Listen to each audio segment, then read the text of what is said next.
भाषण के साथ ही सत्र का आगाज हो गया। नेता प्रतिपक्ष रह चुके विधायक प्रीतम सिंह की अगर बात करें तो राज्यपाल का अभिभाषण दिशा विहीन रहा। उन्होंने कहा है, प्रीतम सिंह ने कहा है कि सरकार के पास भविष्य का कोई रोड मैप नहीं है, ना ही कोई विजन डॉक्यूमेंट जिसके वायदों का उन्होंने जिक्र किया हो। तो ये सीधे तौर पर हमला आप देख सकते हैं जिसमें प्रीतम सिंह बहुत ही बेबाकी से नेता प्रतिपक्ष रह चुके हैं। विधायक प्रीतम सिंह जिन्होंने राज्यपाल के अभिभाषण को दिशा विहीन बता दिया। अभिभाषण को पढ़ा और सुना तो ऐसा लग रहा था कि सरकार का कोई रोड मैप ही नहीं है, भविष्य में आप क्या करने जा रहे हैं वो कुछ नहीं है। आपने पूरे इस अभिभाषण को पढ़ा होगा तो आखिरी पंक्ति में आखिरी पृष्ठ पर है कि हम भविष्य में ये जो है कदम उठाएंगे। बाकी तो आपने पूरे अभिभाषण में ये हमने कर दिया, ये हमने कर दिया, ये गतिमान है, ये है, ये हालत, ये स्थिति है।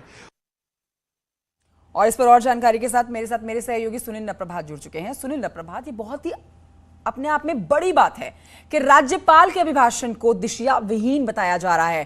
प्रीतम सिंह कह रहे हैं कि कोई रोड मैप नहीं है यहाँ पर। क्या ऐसी बात उनको बुरी लग गई जिसमें उनको कोई बड़ी बात या फिर कोई दिशा नजर नहीं आई राज्यपाल के अभिभाषण में? देखिए, राज्यपाल का जो अभिभाषण था ये 13 से 14 पेज का एक नोट था जिसमें सरकार की जो अभी तक उपलब्धियां रही हैं और जो योजनाएं पाइपलाइन में हैं कि किस तरह से राज्य का विकास, उत्तराखंड में जो बेसिक इंफ्रास्ट्रक्चर है उसको किस तरह से डेवलप किया जा रहा है, किस तरह से आगे इसको ले जाया जाएगा, इसका पूरा उल्लेख इस 14 पेज का जो नोट था, जो अभिभाषण था राज्यपाल का, उसमें था। इसके अलावा जो कांग्रेस का आरोप है, कांग्रेस का कहना है कि ये दिशाविहीन एक भाषण था और सरकार दिग्भ्रमित है, क्योंकि कांग्रेस का ये आरोप है कि जो विजन डॉक्यूमेंट में बीजेपी ने राज्य की जनता से जो वायदे किए थे उन वायदों का इस अभिभाषण में, राज्यपाल के अभिभाषण में कहीं भी कोई जिक्र नहीं है, क्योंकि राज्यपाल के अभिभाषण को महत्वपूर्ण अभिभाषण माना जाता है। ये माना जाता है कि इसमें सरकार अगले 5 सालों में क्या करने वाली है उसका एक विजन इस अभिभाषण से बहुत कुछ स्पष्ट हो जाता है, एक तस्वीर साफ हो जाती है। अभिभाषण में कुछ चीज़ें कंचन ये भी है कि जो विजन डॉक्यूमेंट में बीजेपी ने जिनका प्रॉमिस किया था, मानसखंड मंदिरमाला बनाने की बात की गई है कि 4 धाम की तर्ज पर, चूंकि गढ़वाल में 4 धाम है, समझे कि यहाँ पर कांग्रेस आक्रामक होने की कोशिश कर रही है, क्योंकि जिन वादों की वो बात कर रही है उन वादों को पूरा किया गया, तभी तो जनता ने भर भर के वोट दिए हैं, पूर्ण बहुमत की सरकार बनाई है। देखिए कंचन, अगर आप आज सदन की स्थिति देखें और इसके बाद भी, लंच के बाद भी जो सदन चलेगा, तो कांग्रेस आक्रामक होने की स्थिति में नहीं है, क्योंकि आज फर्स्ट फेज में दिख गया।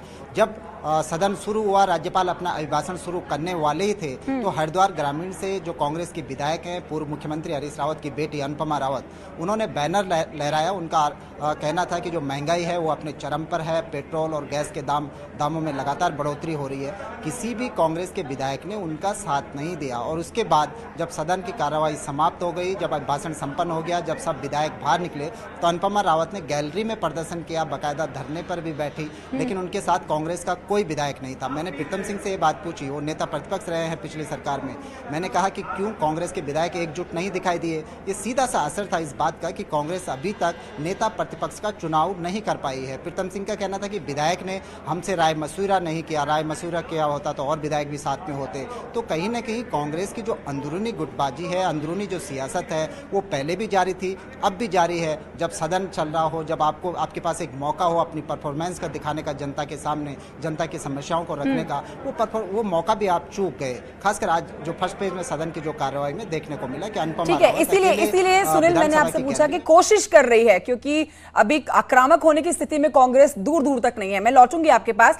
आपने अनुपमा रावत का जिक्र किया, उसी पर अपने दर्शकों को जानकारी दे देते हैं कि हरिद्वार ग्रामीण की विधायक अनुपमा रावत विधानसभा